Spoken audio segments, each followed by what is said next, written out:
Telegram မှာကိုချစ်ရတဲ့ကိုယ့်ရဲ့ချစ်သူကောင်လေးတွေကောင်မလေးတွေပုံကိုနောက်ခံ background ထားတဲ့နည်းလေးကိုမသိသေးတဲ့သူများအတွက်ဒီဗီဒီယိုလေးမှာအားလုံးတက်ကျွန်တော်ကနေပြီးတော့မျှဝေပေးပါမယ်ခင်ဗျာကျွန်တော်တို့ကပထမဆုံးကိုယ့်ရဲ့ Telegram အကောင့်ထဲကိုဝင်ပါ Telegram အကောင့်ထဲကိုရောက်ပြီဆိုလို့ရှိရင်ကျွန်တော်ထိတ်ဆုံးကမြင်းချောင်းလေး၃ချောင်းနှိပ်ပြီးလို့ရှိရင်ကျွန်တော်တို့ကဒီနားလေးမှာရှိနေတဲ့ setting ကိုဆက်ပြီးတော့နှိပ်ပေးပါ setting ကိုရောက်ပြီဆိုလို့ရှိရင်ကျွန်တော်တို့ဒီနားလေးမှာရှိနေတဲ့ chat setting တွေကိုဆက်ပြီးတော့ဝင်ပေးပါ chat setting တွေကိုရောက်ပြီဆိုလို့ရှိရင်ကျွန်တော်တို့ကကိုယ့်ရဲ့ချစ်သူပုံပေါ့နော်ကျွန်တော်တို့ကနောက်ခံ background ထားခြင်းတာဖြစ်တဲ့ကြောင့်ကျွန်တော်တို့ကနေပြီးတော့ change chat wallpaper ဆိုတာကိုတစ်ချက်နှိပ်ပေးပေါ့နော်အဲ့ဒါလိုတစ်ချက်နှိပ်လိုက်ပါနှိပ်လိုက်ပြီဆိုလို့ရှိရင်ကျွန်တော်တို့ဒီမှာရွေးချက်ပိုင်းခွင့်ပေးထားပါတယ် select from gallery ပေါ့နော်ကိုယ့်ရဲ့ phone gallery ကနေပြီးတော့ကိုယ့်ရဲ့ချစ်သူကောင်လေးပုံကောင်မလေးရထည့်မယ်ဆိုလို့ရှိရင်အဲ့လိုရွေးလိုက်ရွေးပြီးပြီဆိုလို့ရှိရင်ကျွန်တော်တို့ကနေပြီးတော့ကိုယ့်ရဲ့ချစ်သူပုံကောင်လေးပုံထည့်ဖို့အတွက်ဆိုလို့ရှိရင်ကျွန်တော်တို့ကနေပြီးတော့ကိုယ့်ချစ်သူကောင်လေးပုံရွေးလိုက်ပေါ့နော်ဒါဥပမာအနေနဲ့ကျွန်တော်ပြောပြပြီးလို့ရှိရင်ကျွန်တော်တို့ကအမှန်ချစ်ကလေးကိုနှိပ်လိုက်ဒီနားလေးကကျွန်တော်တို့ထည့်မယ်ဆိုလို့ရှိရင်ကျွန်တော်တို့ကဒါပေါ့နော် set background ပေါ့နော် wallpaper နောက်က background ထည့်မယ်ဆိုအဲ့လိုတစ်ချက်ဆက်ပြီးတော့နှိပ်လိုက်ပါဒီနားလေးကထည့်နီးလေးရဆိုလို့ရှိရင်ကျွန်တော်တို့ဘာဖြစ်သွားမလဲဆိုလို့ရှိရင်ကျွန်တော်တို့ကြီးလိုက်တဲ့အခါကျလို့ရှိရင်ကိုယ့်ရဲ့ chatting ထိုင်တဲ့နောက်ခံ background ထဲမှာပေါ့နော်ကိုယ့်ရဲ့ကောင်လေးပုံလေးတွေပေါ်မယ်ပေါ့နော်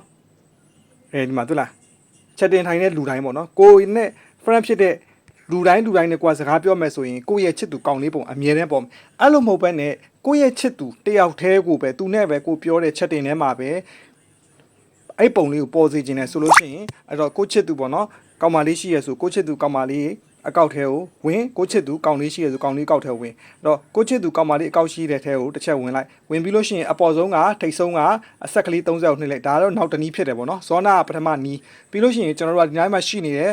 chain wallpaper ဆိုတာရှိတယ်အဲ့ထဲကိုကျွန်တော်တို့ဆက်ပြီးတော့နှိပ်ပေးပါနှိပ်ပြီးပြီဆိုလို့ရှိရင်ကျွန်တော်တို့ကဒီနားလေးမှာရှိနေတဲ့ choose wallpaper from gallery ဆိုတာကိုကျွန်တော်တို့ကဆက်ပြီးတော့နှိပ်ပေးရမှာဖြစ်ပါတယ်အားလေးကိုနှိပ်လိုက်နှိပ်ပြီးလို့ရှိရင်ကိုယ့်ရဲ့ချစ်သူကောင်လေးရှိတဲ့သူတွေကကောင်လေးရဲ့ပုံရွေးကောင်မလေးရှိတဲ့ပုံကကောင်မလေးရှိတဲ့သူရွေးဇောနာကကျွန်တော်ကကောင်လေးကိုရွေးပေးထားရဆိုတော့အခုချိန်မှာကိုယ့်ရဲ့ချစ်သူကောင်မလေးပုံရွေးလိုက်ရွေးပြီးပြီဆိုလို့ရှိရင်ကျွန်တော်တို့ကဒီနားလေးမှာ apply from me ပေါ့နော်ကိုတယောက်တည်းအတွက်ပဲအဲ့တော့ဒီဘွားဟာလေးတစ်ချက်နှိပ်လိုက်အဲ့တော့ဒါကိုချစ်သူကောင်မလေးနဲ့ကိုကချက်တင်ထိုင်တဲ့ချိန်တိုင်းကိုချစ်သူကောင်မလေးရဲ့မျက်နှာလေးကိုကျွန်တော်တို့ကနောက်ခံ background ဖြစ်မြေပြီးတော့သူနဲ့ကိုနဲ့စကားပြောမယ်ချက်တင်ခေါက်မယ်ပြီးလို့ရှိရင် video call တွေပြောမယ်ဒါကကြတော့ကျွန်တော်တို့တွေပေါ့နော်ဒါ Telegram မှာ wallpaper နောက်ခံ background ပေါ့နော်ထားနီးနှစ်နီးပေါ့ကိုချစ်သူတယောက်တည်းရဲ့အကောက်ထဲမှာထားနီးရဲ့ပြီးလို့ရှိရင်ဒီမှာရှိနေတဲ့အကောက်တွေအားလုံးကိုကျွန်တော်တို့ထားတဲ့နီးလေးနှစ်နီးလေးကိုမျှဝေပေးခြင်းဖြစ်ပါတယ်အားလုံးပဲအဆင်ပြေမယ်လို့မျှော်လင့်ပါတယ်အားလုံးကိုလည်းကျေးဇူးတင်ပါ